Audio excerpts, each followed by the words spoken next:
Amazon's Lord of the $500 million. Little bit of fire under the feet this week. Even though they got, it got the another trailer thing for the Super Bowl and, lots of buzz and mostly positive, but there is a little bit of weirdness going on here that somebody noted in the Discord. For example, Amazon's Lord of the Rings started to get some question marks from fans and this is fans of Lord of the Rings, of course, as they have announced at least 3 to 4 original characters are going to be in this series. So these are not characters that Tolkien himself had penned, who will be in the show, likely intertwined with Tolkien's characters, of course. There also seems to be a good chance that they're going to be adding romantic takes for Galadriel and Elrond, which, if especially weird, I suppose this would be especially weird if it's between them, given Elrond is technically her son-in-law. It'd be a little fucking weird. This seems a bit silly. This is just me in the notes. Seems a bit silly. Tolkien wrote insane lineage trees. I mean, man was not short on characters and their history. The books on books on books on books. He created one of the most fleshed out universes of all time. Adding characters and changing existing characters seems to be a bit silly for such a property. Now, Peter Jackson took some liberties in the original trilogy. He took a couple that get picked on a little bit. Then in The Hobbit, he took several liberties. He stole the whole fucking Statue of Liberty for The Hobbit, and I watched the trilogy with M over the last couple of days and reminded myself, oh my god, the Hobbit trilogy is fucking bad. They could have made those movies 2 instead of 3 if they cut out all of the really long segments of just slow motion shots of Thorin with wind in his hair. And like soft music in the background, just Thorin just... for like 30 fucking seconds at a time. With just soft music in the background, staring blankly. Could have been an entire movie shorter. And that's not to say anything else about those 3 movies, but nevertheless, I digress. Yeah, with that being said, it is most likely because they never secured rights. This is the weird thing. They never secured rights to the I can never pronounce this fucking thing. Silmarillion, Unfinished Tales, The History of Middle-earth, or, and this is a quote from them, any of those other books. Which is an odd choice to do a show based in the Second Age for Lord of the Rings and not secure the rights to the materials that cover the Second Age. Seems like it might have been a good idea if you were going to make one of these series based on the Second Age that you would secure rights to the material that would allow you to then use all of the shit to make a series based on the Second Age. Instead, they've just gone with the plain Jane rights and are picking out the slim pickings of the Second Age material from within those books to conjure up this series, which is why you are seeing them interject 3 to 4 randomly new characters, as well as changing up characters that already exist, because if they didn't, they wouldn't be able to explain why things are happening the way they are, because they never got the rights to those writings and books. So there you go. So this is going to be something, I'm not saying the show is going to be bad.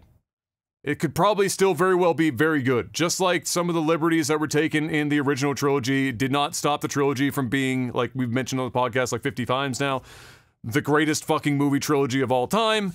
However, this is particularly egregious and even perhaps beyond Peter Jackson's fuckery. So how do you feel about them dipping in with Tolkien shit? Well, I mean, this might be a hot take, but I'm just gonna say it.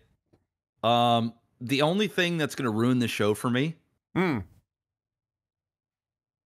the idiots I gotta listen to about how the show isn't exactly how they wanted the show to be. All right? I don't give a fuck. Oh, this is very specifically about Lord of the Rings fans. I give zero, dude. This show, just like how The Witcher was, yes, just like how Game of Thrones became. This isn't a love letter to just Lord of the Rings fans. This is going after a whole new demographic of people that have never gone to Middle Earth before, and they want to hit them because this show will not be successful on only the fandom. It just won't. They know it. When you're spending $500 million on one season, this shit, it ain't for the diehard fans that want to see perfection.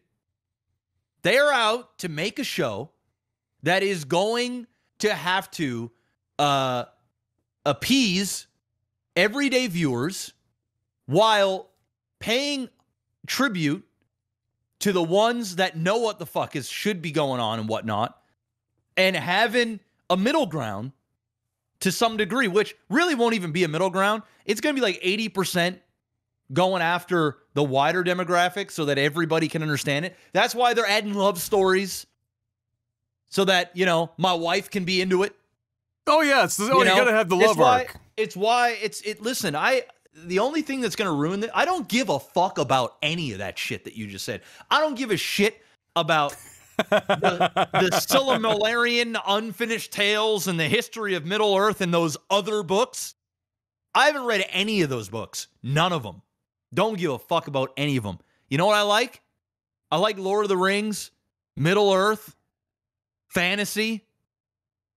And if you got a property like Lord of the Rings and you want to take some liberties to make some new storylines and mix in some of the great with some of the new, some of it's going to work, some of it isn't going to work.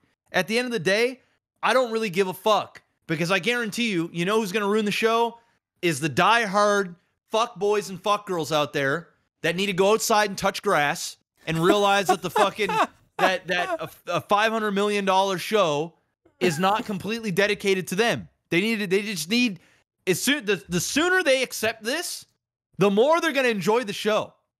But they're going to go in there because Lord of the Rings is such a beloved franchise. Beloved. So like you said, it's one of the greatest trilogies of all time. Might actually be the greatest. It's most certainly in the top 3, without a doubt. Top 2. All right. What's the other two? Wars. The original Star Wars trilogy. Okay. That's bro. Lord of the Rings crushes the original trilogy. I mean, it depends. It depends on who you talk to, right? It's two different stories, and they're both great in their own right. But at the end of the day, this is a new show. It's on Amazon, okay? This isn't going to be a love letter to Lord of the Rings like I think a lot of diehard fans are hoping, and I'm okay with that. Just make a good show. You know? Give me the Game of Thrones in Middle-earth, and I'm in. I'm in. Make the dialogue good. Make the action sequences good. And at a $500 million budget, I'm sure we're going to get both of those to a degree. I'm all for it. People are going to bitch and complain no matter what. That's just going to happen. I don't care about any of this stuff. I'm going in expecting this show to be great. And it helps that I didn't read all these books and I'm not like married to a certain thing in my mind. I mean, shit, even the fourth Matrix, I went in expecting to be disappointed, but I also went in expecting them to change things up, for the greater good of the franchise to keep it going. I'm okay with that. They just dropped the ball completely. I don't think these guys are going to do this. This is the first season. We'll see what happens. But that's my hot take. I don't really give a shit. Just make a good show. Please. Yeah. That's all I'm asking. And I don't care. I don't care about somebody fucking their stepdad. I watched Game of Thrones where siblings were fucking each other on the regular, balls deep. Leaving the nuts hanging out of their sister. I watched like a 9-year-old sucking the tits of the mom for fucking milk. All right? Everybody loved that shit. You think I give a fuck about somebody's stepdad potentially having a romantic fling in Middle Earth? Who gives a shit? I hope everybody's fucking. I hope fucking elves are fucking dwarfs and dwarfs are fucking orcs, and I want to see it all. Just make it compelling. Give me the music. Give me the great cinematography and the awesome action sequences, man. That's all I give a fuck about.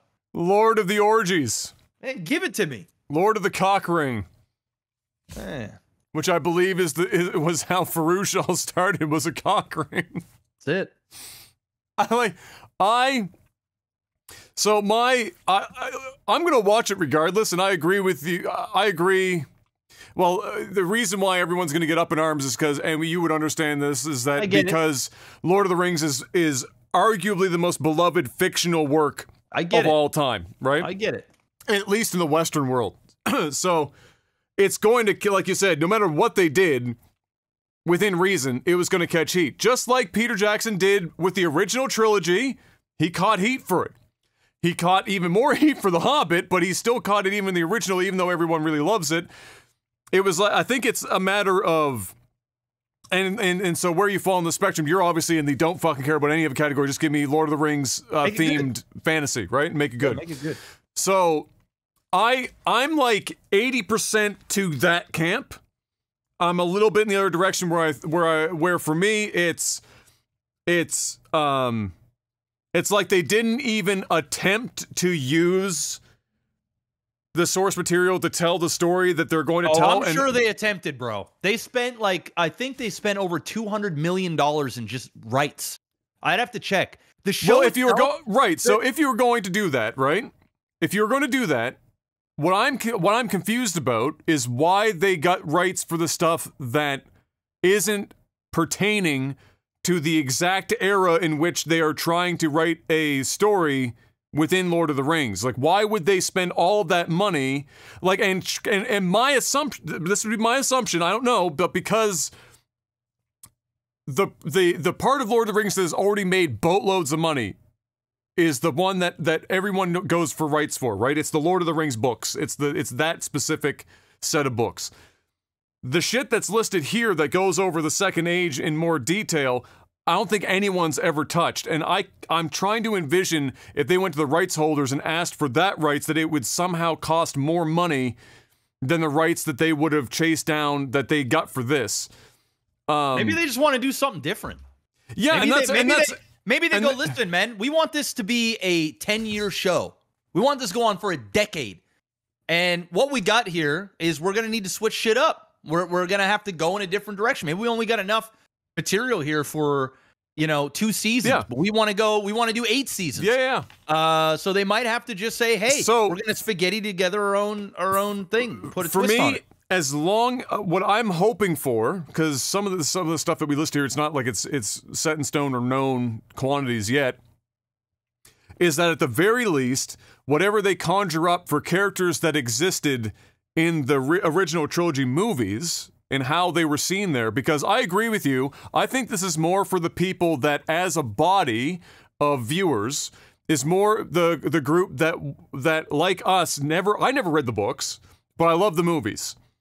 And so, if it's for that group, then I hope that they don't veer too far off of that path, so that whatever they do here makes sense. That if you go, okay, well, these characters that are in the original trilogy are doing this in this series, and it makes sense because we know what they did in, or how they are as characters in Peter Jackson's original trilogy that everyone has watched, like on the fucking planet that is likely going to be watching this. That's all I'm hoping for. If they're going to take liberties, whatever. I do find it a bit comical that they are creating like 4 characters when like it just for the comedy of the fact that Tolkien has like a bajillion characters with insane backstories and already there, like everything is there for the pickings, and somebody at corporate were like, you know what, or at creative was like, you know what we can do?